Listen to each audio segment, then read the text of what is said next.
नमस्कार दोस्तों, welcome again. Physical geography में हम theories related to origin of the earth पढ़ रहे थे, जिसमें कि हमने 6 थ्योरी हाइपोथेसिस या थ्योरीज कवर कर ली हैं। और आज का टॉपिक है हमारा interstellar dust hypothesis of Otto Schmidt. जो ये ओटो श्मिड थे, ये क्या थे? एक रशियन साइंटिस्ट थे जिन्होंने इंटरस्टेलर डस्ट हाइपोथेसिस कब दी? 1943 में। तो बेसिकली इस थ्योरी में या हाइपोथेसिस में उन्होंने क्या बोला है, जो हमारी अर्थ या सोलर सिस्टम है वो किससे बना है? गैस और डस्ट पार्टिकल से बना है, गैस और डस्ट पार्टिकल से।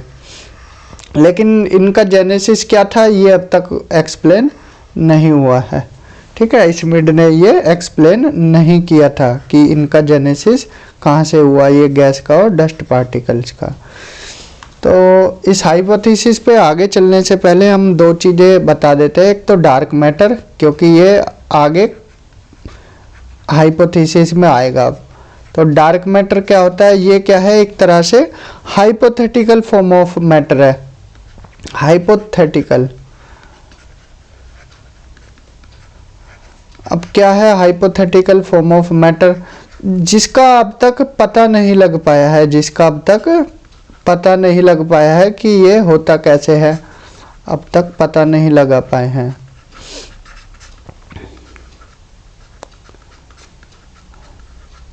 तो इसका सोर्स क्या है? जो ये डार्क मैटर है, इसका सोर्स की बात करें तो इसे क्या बोला है? जो हमारे पुराने ब्लैक होल हैं, पुराने ब्लैक होल। तो ये जो ब्लैक होल थे, जो यूनिवर्स के इनिशियल फेज में बने थे,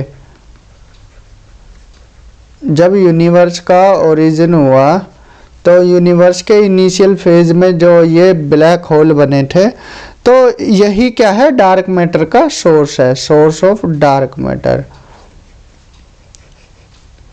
तो डार्क मैटर इन्हीं से बना है। ये बात किसने बोली? ये बात बोली स्टीफन हॉकिंस ने, स्टीफन हॉकिंस। तो ये डार्क मैटर करता क्या है? डार्क मैटर का काम क्या है? जो ये हमारी गैलेक्सीज हैं, इनको दूर दूर जाने से रोकता है, दूर दूर जाने से रोकता है। मीन्स उनके बीच में क्या है? जैसे ग्रेविटेशनल फोर्स लगाता है सन, ये सन है, ये अपनी तरफ प्लैनेट को खींचे रखता है। सेम ऐसे ही डार्क मैटर क्या है? गैलेक्सीज को रोके रखता है। तो ये था डार्क मैटर। अब एक कॉन्सेप्ट और देख लेते हैं जो कि आगे ही काम आएगा, गैलेक्टिक रिवॉल्यूशन।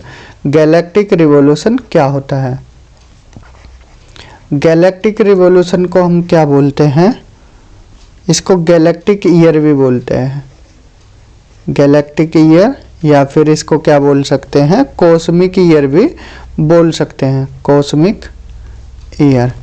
तो ये गैलेक्टिक ईयर क्या होता है? ये वो टाइम ड्यूरेशन होता है जो हमारा सन है, जो मिल्की वे गैलेक्सी के सेंटर के अराउंड घूमता है, जो एक राउंड लगा देता है, उसी को गैलेक्टिक ईयर बोलते हैं। ये सन है हमारा। सन भी क्या है? मिल्की वे गैलेक्सी का एक पार्ट है हमारा जो सन है, मिल्की वे गैलेक्सी का पार्ट है। जब हमने गैलेक्सी पढ़ाया था तब बताया था। तो ये एक राउंड पूरा करता है जब इसके कॉर्नर का, ये सन क्या है? मिल्की वे गैलेक्सी के कॉर्नर में है, यहाँ पे है। तो जब ये एक राउंड पूरा कर देता है, उसी को क्या बोलते हैं? गैलेक्टिक रिवॉल्यूशन या गैलेक्टिक ईयर या फिर कॉस्मिक ईयर बोलते हैं। तो ये दो चीज़ें आपको समझ आई होगी, डार्क मैटर और गैलेक्टिक रिवॉल्यूशन। अब चलते हैं अपनी हाइपोथेसिस पर। जो ये हाइपोथेसिस किसने दी? ओटो श्मिड ने। ओटो श्मिड ने क्या बोला था कि उनके अनुसार क्या है? इंटरस्टेलर डस्ट हाइपोथेसिस था। जो हमारा सन था, ये हमारा सन गैलेक्टिक रिवॉल्यूशन के दौरान, जो गैलेक्टिक रिवॉल्यूशन हमने अभी बताया है कि क्या होता है। गैलेक्टिक रिवॉल्यूशन वो होता है जब सन मिल्की वे गैलेक्सी का के जो कॉर्नर में है उसका एक चक्कर लगा देता है। तो ये सन है, तो ये अपने साथ क्या है, जब गैलेक्टिक ईयर के टाइम पर अपने साथ जो डार्क मैटर है उसको कैप्चर करके ले आता है। ठीक है, ये डस्ट पार्टिकल और गैसेस को अपने साथ ले आता है। ये क्या है, डस्ट पार्टिकल और गैसेस।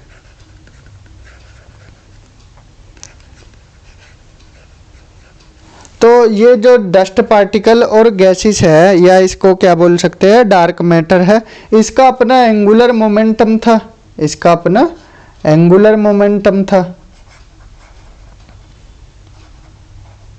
अब एंगुलर मोमेंटम क्या होता है, एंगुलर मोमेंटम सपोज करो कोई बॉडी है, ये कोई बॉडी है, तो इसका अपना खुद का मास होगा, बिल्कुल होगा, मास m। और ये क्या है, जब मूव कर रहा है तो वेलोसिटी लगेगी, वेलोसिटी लगेगी। तो मास और वेलोसिटी, जब ये क्या है, p = m/v, p बोले तो मोमेंटम, तो जब मास इंटू वेलोसिटी होगा तो वही मोमेंटम होगा। या एंगुलर मोमेंटम की बात की जाए, एंगुलर मोमेंटम क्या होता है, मेजर ऑफ द मोमेंटम। अगर कोई बॉडी है, एंगुलर मोमेंटम क्या होता है, कोई एक बॉडी है, वो क्या है कि मोमेंटम कर रही है किसके अराउंड, एक्सिस के अराउंड। एंगुलर मोमेंटम क्या होता है, is a measure of the momentum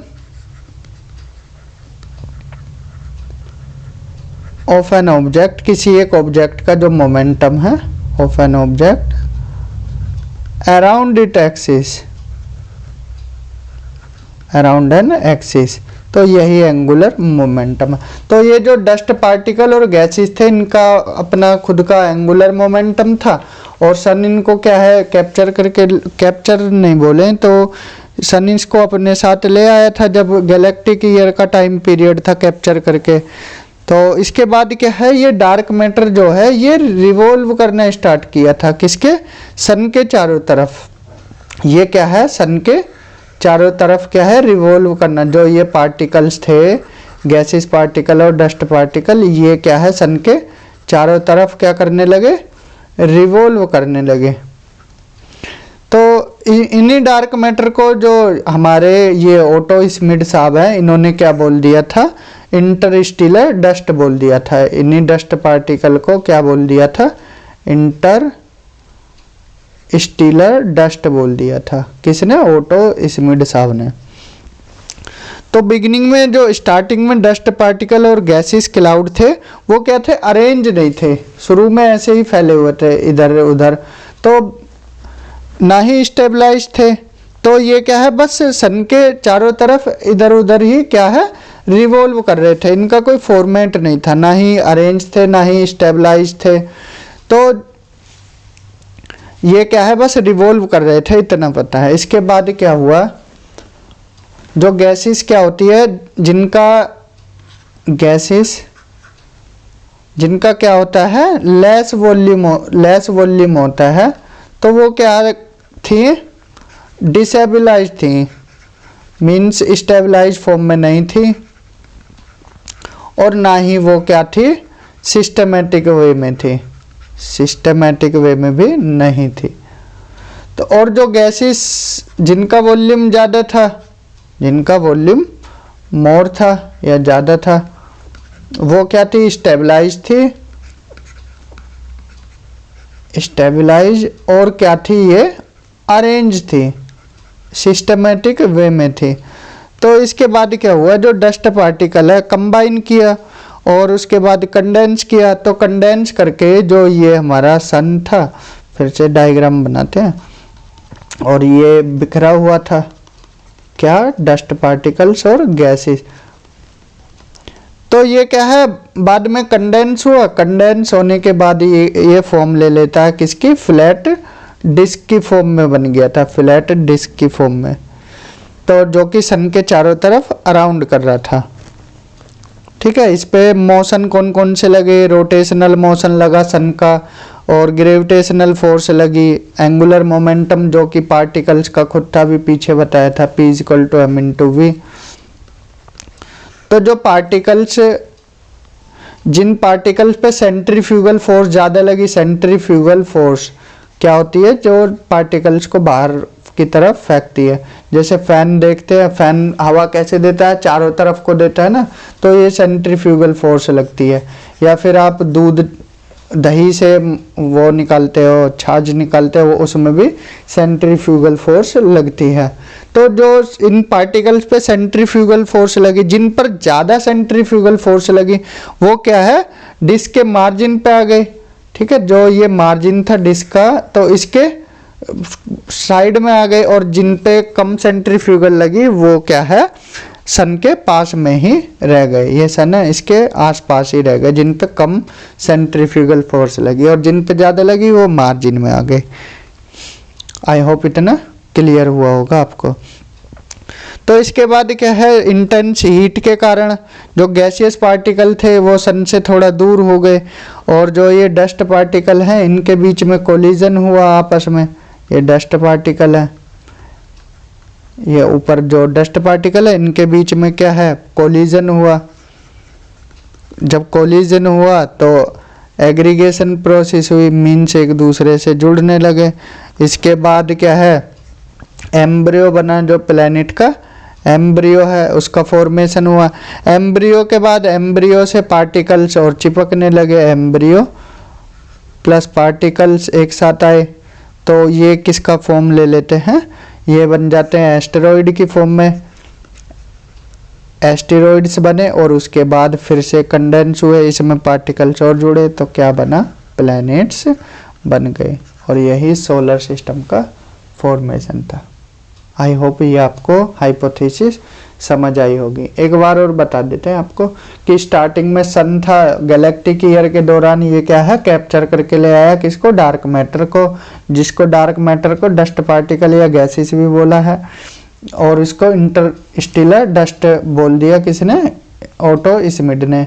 तो इन पार्टिकल्स का एंगुलर मोमेंटम था, एंगुलर मोमेंटम के कारण ये सन के चारों तरफ क्या है, राउंड कर रहे थे, और जिन पार्टिकल्स या गैसेस का जो वॉल्यूम था कम था, वो क्या है, इधर उधर फैले हुए थे, और जो जिनका वॉल्यूम ज़्यादा था वो स्टेबलाइज और अरेंज फॉर्म में थे। इसके बाद क्या है, ये पार्टिकल्स या gases particles, dust particle condense होने लगे और फॉर्म ले लेते हैं किसका, फ्लैट डिस्क का, इस फॉर्म में आ गए। अब फ्लैट डिस्क में जो पार्टिकल पे क्या है, सेंट्रीफ्यूगल फोर्स लगी। सेंट्रीफ्यूगल फोर्स अगर ज़्यादा है तो ये क्या है, पार्टिकल्स डिस्क के कॉर्नर पे आ गए, साइड में आ गए, और जिन पे कम सेंट्रीफ्यूगल फोर्स लगी वो सन के अराउंड ही रहे। तो पार्टिकल्स में कोलिजन हुआ, कोलिजन हुआ तो एग्रीगेशन हुआ, एक साथ जुड़ने लगे, तो एम्ब्रियो का फॉर्मेशन हुआ, जो प्लैनेट का एम्ब्रियो है उसका। एम्ब्रियो के साथ और पार्टिकल जुड़े तो एस्टेरॉइड बने, और एस्टेरॉइड के साथ और पार्टिकल जुड़े तो प्लैनेट बने। तो ये हाइपोथेसिस थी किसकी, ओटो स्मिड की। आई होप ये आपको क्लियर हुई होगी। तो ये नोट्स हैं, तो देख लेते हैं इसको। According to interstellar dust hypothesis, our sun during its galactic revolution, ये हमने बताया गैलेक्टिक ईयर, या इसको कॉस्मिक ईयर भी बोलते हैं, जब सन क्या है, मिल्की वे के कॉर्नर के अराउंड एक राउंड पूरा कर लेता है, उसी को गैलेक्टिक रिवॉल्यूशन बोलते हैं। तो गैलेक्टिक रिवॉल्यूशन के दौरान वो क्या है, डार्क मैटर कैप्चर करके ले आया, जो यूनिवर्स में डार्क मैटर फैला हुआ है उसको क्या है, कैप्चर करके ले आया। तो डार्क मैटर का अपना खुद का एंगुलर मोमेंटम था, जो अभी बताया मोमेंटम क्या था, P = m/m, मास और वेलोसिटी हो। तो डार्क मैटर क्या है, सन के चारों तरफ रोटेट करने लगा, और इसी डार्क मैटर को इंटरस्टेलर डस्ट बोला किसने, ओटो स्मिड ने। बिगिनिंग में क्या है, ये डस्ट पार्टिकल और गैसियस क्लाउड क्या थे, सिस्टमेटिक फॉर्म में नहीं थे, ना ही वेल अरेंज थे। इसके बाद क्या हुआ, ये सन के चारों तरफ रिवॉल्व कर रहे थे सेपरेटली, मतलब अलग अलग। देन इसके बाद गैसेस जिनका लेस वॉल्यूम था वो क्या थी, डिसेबलाइज्ड फॉर्म में थी, और सिस्टमेटिक अरेंजमेंट नहीं था। लेकिन जो गैसेस जिनका वॉल्यूम ज़्यादा था, वॉल्यूम में ज़्यादा थी, वो स्टेबलाइज थी और सिस्टमेटिक अरेंजमेंट था उनका। इसके बाद क्या है, डस्ट पार्टिकल कंबाइन होने लगे और कंडेंस्ड होने लगे और ये किसकी फॉर्म में चेंज हो गए, फ्लैट डिस्क की फॉर्म में ऐसे बन गए। फ्लैट डिस्क होती है ना, तो फ्लैट डिस्क बन गए, जो कि क्या है, पार्टिकल्स किसके अराउंड रिवॉल्व करने लगे, सन के। तो इस पे 3 मोशन लगी हैं, रोटेशनल मोशन ऑफ सन, जो सन की रोटेशनल मोशन है। देन इसके बाद ग्रेविटेशनल फोर्स, जो कि सन ने लगाई कहाँ पर, डार्क मैटर पर, कैप्चर करके तभी तो रखा है जब ग्रेविटेशनल फोर्स थी। और angular momentum of the dark matter, जो कि खुद डार्क मैटर का एंगुलर मोमेंटम खुद था। इसके बाद क्या हुआ, इसके बाद under combined impact of these 3 motion लगे तो पार्टिकल्स क्या है, रीडिस्ट्रीब्यूट होना स्टार्ट हो गए।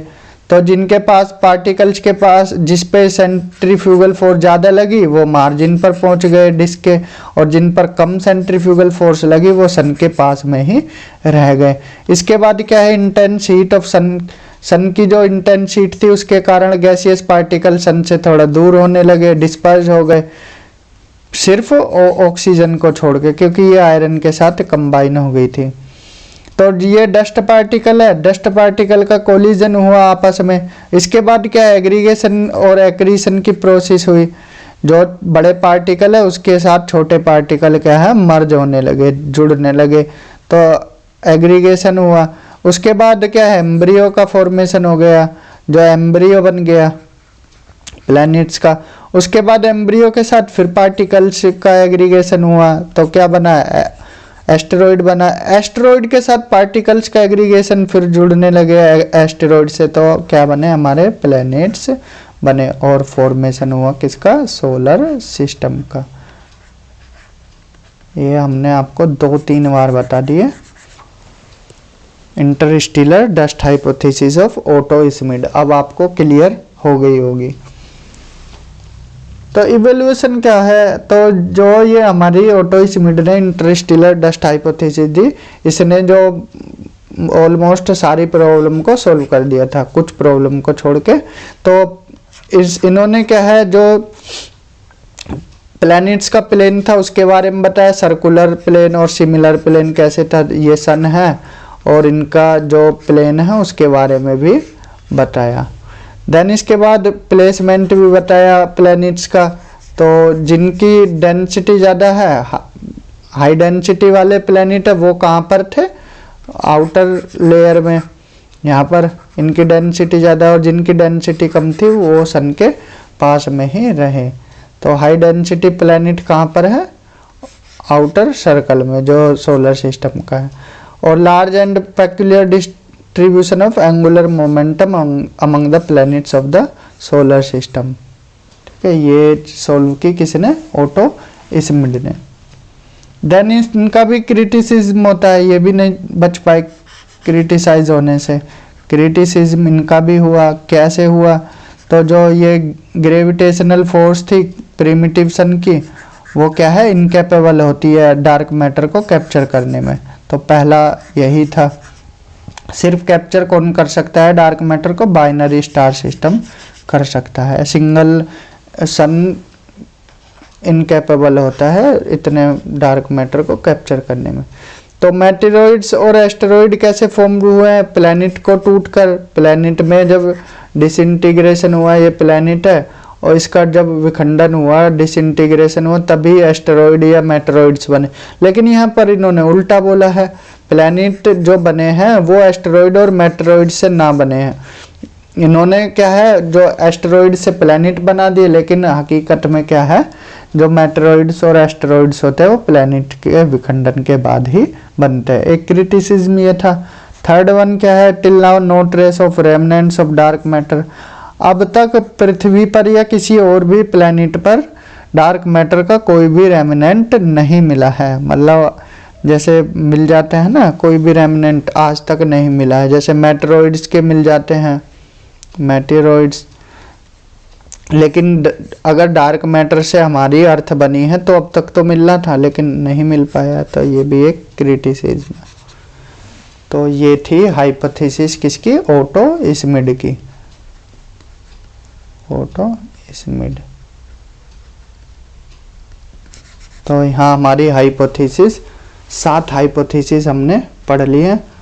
और जो हमारी बिग बैंग थ्योरी है, बिग बैंग थ्योरी हम पहले ही पढ़ चुके हैं जब हमने क्या है यूनिवर्स वाला चैप्टर पढ़ा था।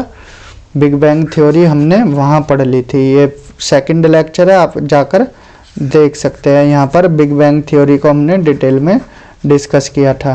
तो यहाँ हमारी जितनी भी हाइपोथेसिस है किससे रिलेटेड या थ्योरीज है ओरिजिन ऑफ द अर्थ से रिलेटेड, वो हमने 8 की 8 पढ़ लिए हैं। एक बार आपको बता देते हैं अब तक हमने कौन कौन सी पढ़ी है। 8 नंबर 1 पे हमने क्या है गैसियस हाइपोथेसिस ऑफ कांट पढ़ा, गैसियस हाइपोथेसिस ऑफ कांट पढ़ा। उसके बाद हमने क्या है नेबुलर हाइपोथेसिस ऑफ लैपलेस पढ़ा, nebular hypothesis of Laplace. Then third number पे हमने क्या है प्लैनेटिसिमल हाइपोथेसिस पढ़ी, प्लैनेटिसिमल हाइपोथेसिस किसकी थी, ये चैम्बरलिन की थी। देन इसके बाद हमने टाइडल हाइपोथेसिस पढ़ी, tidal hypothesis of James Jeans की। और इसको मॉडिफाई किसने किया था, मॉडिफाइड बाय जेफरे। देन इसके बाद हमने क्या पढ़ा, देन इसके बाद बाइनरी स्टार हाइपोथेसिस पढ़ी हमने, बाइनरी स्टार हाइपोथेसिस जो कि किसने दी, रसल ने दी। इसके बाद हमने क्या है सुपरनोवा हाइपोथेसिस पढ़ी, सुपरनोवा हाइपोथेसिस ऑफ होयले, फ्रेड होयले की। देन इसके बाद हमने क्या है आज के लेक्चर में इंटरस्टेलर डस्ट हाइपोथेसिस पढ़ी किसकी, ओटो इस्मिड की। और जो बिग बैंग थ्योरी थी वो हम क्या है ऑलरेडी पढ़ चुके हैं। कहाँ पर, यूनिवर्स चैप्टर में, जो कि सेकंड लेक्चर था हमारा इस सीरीज का। तो आप बिग बैंग को देख सकते हो जाकर, काफ़ी डिटेल में समझाई गई है। तो यहाँ हमारी 8 हाइपोथेसिस या 8 थ्योरी ख़त्म होती हैं।